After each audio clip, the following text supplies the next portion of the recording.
Assalamualaikum warahmatullahi wabarakatuh. Kami dari kelompok 4 di sini kami akan mempresentasikan tentang mengenal gerakan anti globalisasi. Nah, di sini kami beranggotakan 3 orang, yaitu yang pertama saya sendiri, Devi Putri Yunitasari, lalu yang kedua ada Hanim Licayati, lalu yang ketiga ada Mira Nirmala. 6 gagasan kelompok anti globalisasi. Yaitu yang pertama, protes kelompok penentang globalisasi terjadi seiring disepakatinya kerjasama antar negara, baik dalam wadah The World Trade Organization, lalu the International Monetary, the World Bank, serta kerjasama internasional lainnya. Lalu yang kedua yaitu aktivis anti globalisasi meyakini bahwa globalisasi tidak lebih daripada perluasan sistem kapitalisme. Yang ketiga yaitu dengan kata lain, globalisasi hanyalah sinonim dari sistem kapitalisme internasional.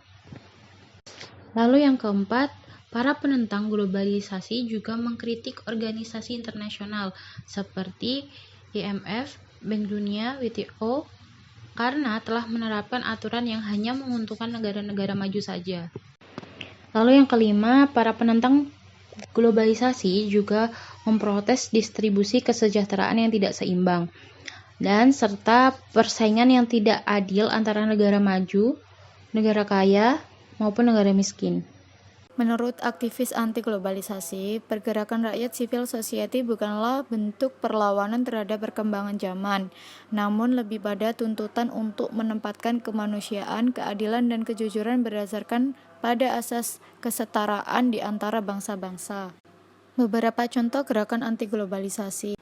Yang pertama, penolakan terhadap globalisasi sudah berlangsung sejak lama, antara lain saat menolak diberikannya mata uang tunggal Eropa yaitu euro.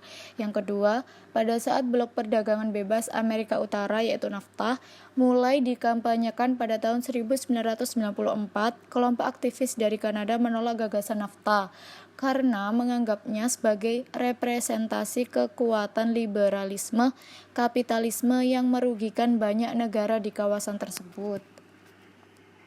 Yang ketiga, gerakan anti-globalisasi yang tercatat dalam sejarah adalah ketika terjadi pertemuan WTO di Seattle, Amerika Serikat pada 30 November sampai 1 Desember tahun 1999. Yang keempat, protes besar-besaran yang dilakukan oleh lebih dari 30.000 aktivis sosial, pegiat hak asasi manusia, serta aktivis lingkungan hidup. Dan yang kelima, kegagalan forum WTO dalam membendung dampak buruk neoliberalisme dan kapitalisme. Para aktivis juga beranggapan bahwa WTO telah menjadi instrumen untuk kepentingan korporasi besar dan negara-negara tertentu. Pandangan Jagdish Bhawati tentang gerakan anti-globalisasi, terdapat 3 elemen yang menjadi titik pusat gerakan anti-globalisasi, yaitu yang pertama, anti-kapitalisme, yang kedua, anti-kepentingan korporasi, dan yang terakhir ada anti-globalisasi. Anti-kapitalisme atau anti-kapitalism. Kelompok anti-globalisasi secara terang-terangan menentang sistem kapitalisme yang mereka yakini hanya menguntungkan pemilik modal. Anti-kepentingan korporasi atau anti-corporation mindset. Menurut penentang globalisasi, korporasi merupakan agen pembawa konsep kapitalisme dan globalisasi. Korporasi juga cenderung bersifat monopolistik dan berorientasi pada maksimalisasi profit, tanpa menyisakan rugi bagi usaha berskala kecil. Anti-globalization atau anti-globalisasi dikarenakan globalisasi dianggap sebagai perluasan sistem kapitalisme.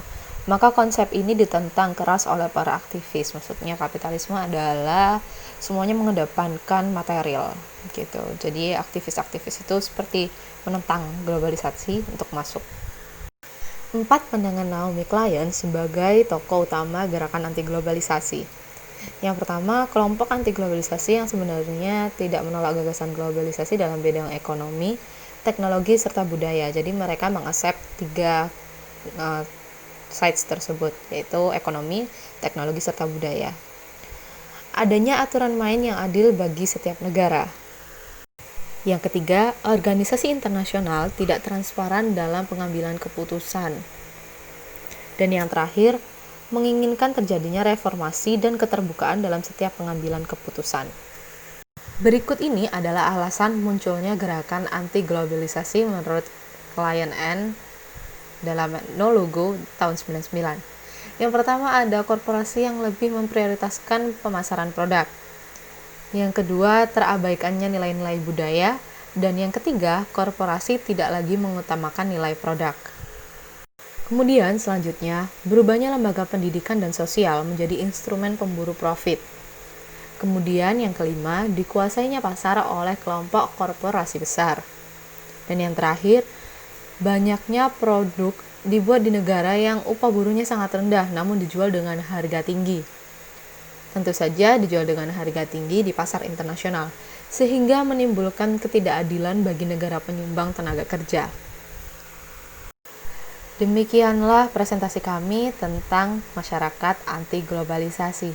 Untuk kurang lebihnya kami mohon maaf yang sebesar-besarnya dan sampai jumpa di lain kesempatan. Wassalamualaikum warahmatullahi wabarakatuh.